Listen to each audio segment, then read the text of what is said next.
You have the plan. You have had 12 versions of the plan. You know exactly what you need to do. That is not the problem. The problem is that you have known for months, maybe years, and you are still not doing it. And right now, somewhere in your phone, there is a half-finished habit tracker, a workout app you open twice, a journal with 3 pages filled in, and the rest blank. You are not confused about what to do. You are a step ahead of confusion. You are someone who keeps starting and stopping so many times that the starting itself has begun to feel like a lie you tell yourself. You set the alarm for 6. You lay out the clothes. You feel that familiar surge the night before. Tomorrow is going to be different. And for 2 days, maybe 5, maybe even 2 weeks, if you really lock in, it is different. You feel it working.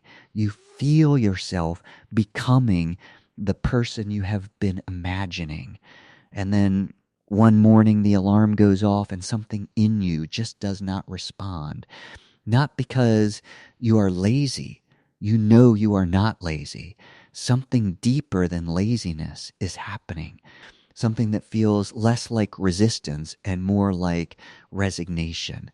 Because somewhere between the intention and the action there is a wall that was not there on day one. And it gets taller every time you come back to it. Here's what no one tells you about that wall. Every time you start something and stop, you think you are resetting to 0. Back to the beginning, clean slate, try again next Monday. But that is not what is actually happening. What is actually happening is worse. Every failed attempt does not reset you to 0. It teaches you something about yourself. And the lesson it teaches is this: you are someone who does not follow through. That lesson does not land in logic. It lands in identity. And after enough repetitions, enough abandoned gym memberships, enough diets that lasted 9 days, enough apps deleted, enough journals gathering dust, that lesson calcifies into something that feels like a permanent fact about who you are, not a thought you are having, a truth you are living. I am not consistent. I am not someone who finishes things. That is just who I am. And the people around you confirm it, not because they are cruel, because they have watched the pattern too. They have seen you get excited and go quiet. They have seen the new plan arrive and the old one disappear without a word. And when they name it, when someone close to you says you always do this, it does not motivate you. It seals the verdict. It takes the thing you suspected about yourself and makes it public, official, the kind of thing other people know about you now. That is where you are right now. Not at the beginning of a motivation problem, at the end of a long series of attempts that did not just fail. They built something, and what they built is an identity that now runs your life without your permission. So let me tell you what is actually going on here, because it is not what you have been told. You have heard your whole life that the answer to inconsistency is discipline, that motivation is a feeling and discipline is a decision, that you just need to show up even when you do not feel like it. Override the emotions with willpower. Force yourself through the resistance. Just do it. You have tried that. You have white-knuckled your way through mornings and workouts and meal preps. For a little while it worked. Then it stopped working. And the advice you got was you did not push hard enough. Try again. Harder this time. More willpower. More force. More discipline. But here is what that advice misses entirely. Discipline is not a resource you can draw from forever. Discipline requires a foundation underneath it. It requires a person who believes at some basic level that the effort is going somewhere real, that they are building something that matters, that the version of themselves on the other side of the hard work actually exists and is actually worth becoming. If that belief is not there, if the person underneath the habits does not believe they are someone who follows through, then every act of discipline is fighting against an identity pulling in the opposite direction. You are trying to build a house on ground that is actively rejecting the structure. No system survives that. No morning routine survives that. No amount of alarm clock set to 5 a.m. survives that. This is why motivation fails you, not because motivation is weak, because motivation is being asked to operate inside a person who no longer trusts themselves. Think about that for a second. You are not unmotivated. You are heartbroken by how many times you have watched yourself quit, and that heartbreak has quietly become the loudest voice in every room you walk into. Your brain has been trained, not by laziness, not by weakness, but by repetition, to treat every new attempt as early evidence of the next failure. You announce the plan, and something inside you is already counting the days until you stop. Not because it wants you to fail, because it is trying to protect you from the specific pain of hoping and being let down by yourself again. It has done the math. It has watched the pattern. And it has decided the safest move is to never let you believe too hard in something that is probably going to collapse. That voice is running your life, and no video about waking up earlier can touch it. Now, here is the part you are not going to want to hear. You have been using the word motivation as a shield. Every time you say, I lost motivation, what you are actually saying is, I stopped believing this was going to work for me. And you stopped believing it was going to work because you stopped believing you are the kind of person it works for.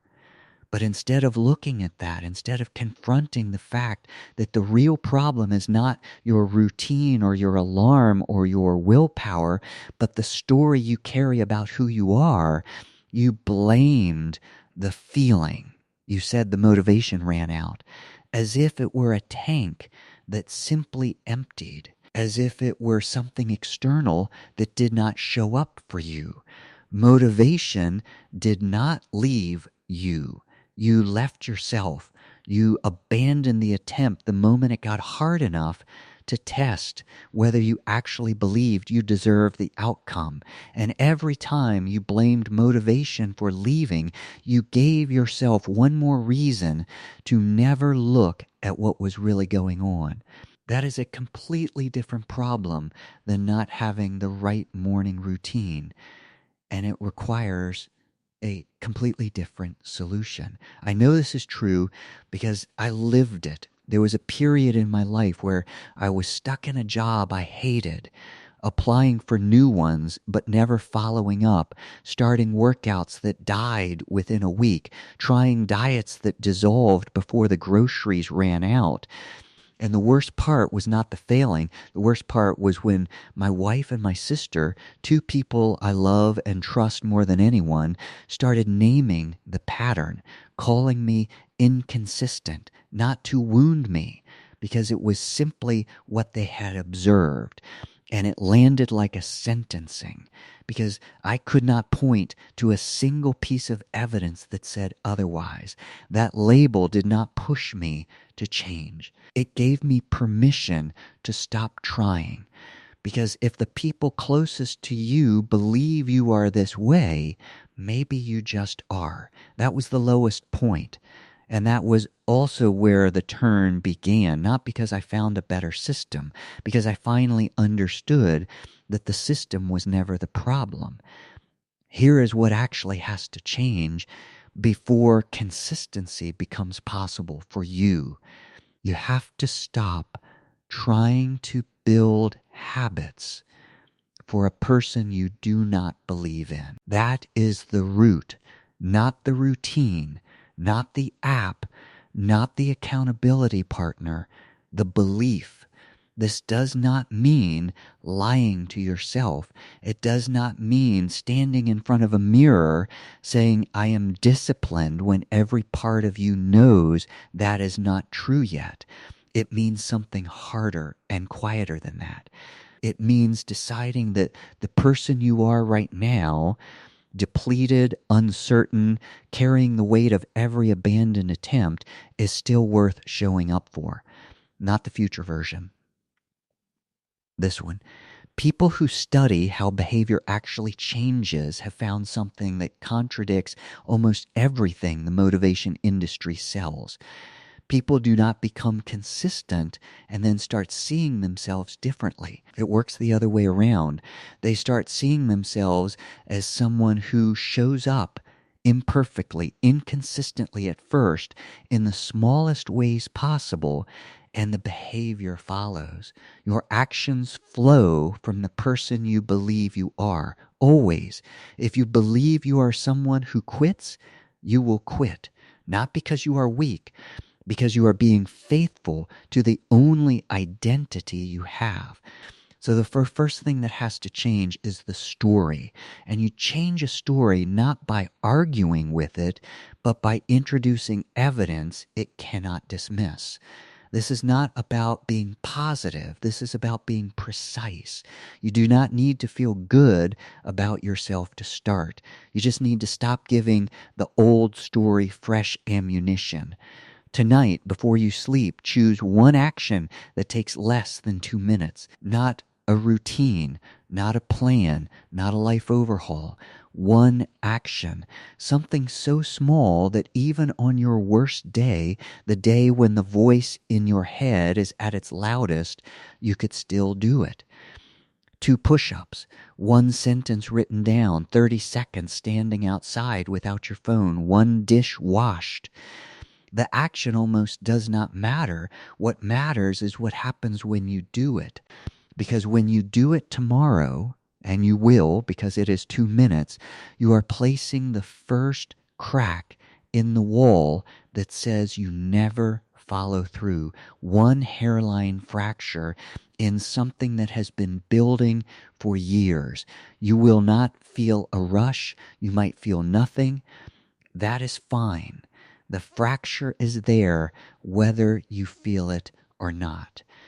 Within a few days, maybe 3, maybe 5, a voice is going to show up and tell you this is pointless, that 2 minutes does not count, that you need to be doing more or it is not real change. You need to recognize that voice for exactly what it is. It is not wisdom. It is not realism. It is the old identity protecting itself. It needs you to go bigger because it knows bigger is where you break. It needs you to set the bar at the place where failure is almost guaranteed so it can say, I told you so. When that voice says this is not enough, your only job is to notice it and keep going, not argue with it, not wrestle it into silence. Just notice it the way you notice weather. There is the voice. It is doing its thing. I am doing mine. That is the entire practice. Not forcing motivation. Refusing to let the old story write the next chapter. And this is the piece that changes everything if you let it. Stop measuring consistency the way you have been measuring it. You have been treating it like a light switch, on or off, in the streak or out of it. And breaking the streak feels like confirmation that the identity was right all along. See, you did it again. You always do this. That framing is the trap. Consistency is not a switch. It is a dial. Some days you turn it up, some days it barely moves. But as long as it is not at 0, as long as you did something, even the smallest version of the thing, you did not break the chain. You turn the dial down. And tomorrow, you can turn it back up. The version of consistency that demands perfection every day is not discipline. It is a setup for the exact shame cycle that has been running your life since the first time you quit something that mattered to you. Here is what I want you to sit with tonight. You are not starting over. I know it feels that way. Every time you come back to this, it feels like you are at zero again, dragging the same weight up the same hill with less strength than the last time you tried. But you are not at zero. You cannot be.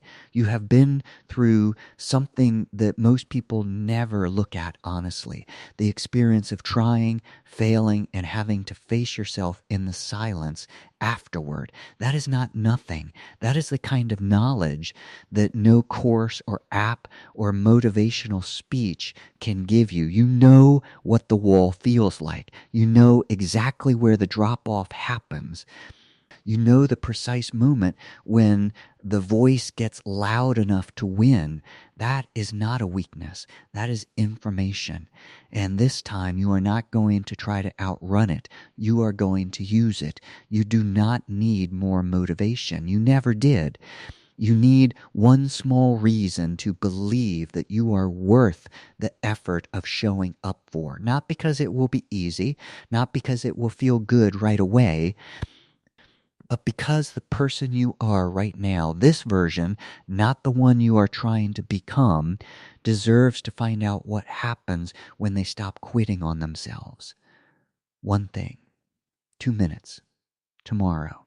Not because it will change your life overnight, because it will be the first time in a long time that you did what you said you were going to do. And that matters more than any system, more than any routine, more than any motivational speech you have ever heard at 2 a.m. when the gap between who you are and who you want to be felt like the only thing in the room. That small act of following through is the beginning of an identity that no amount of failed attempts can take from you. It is yours.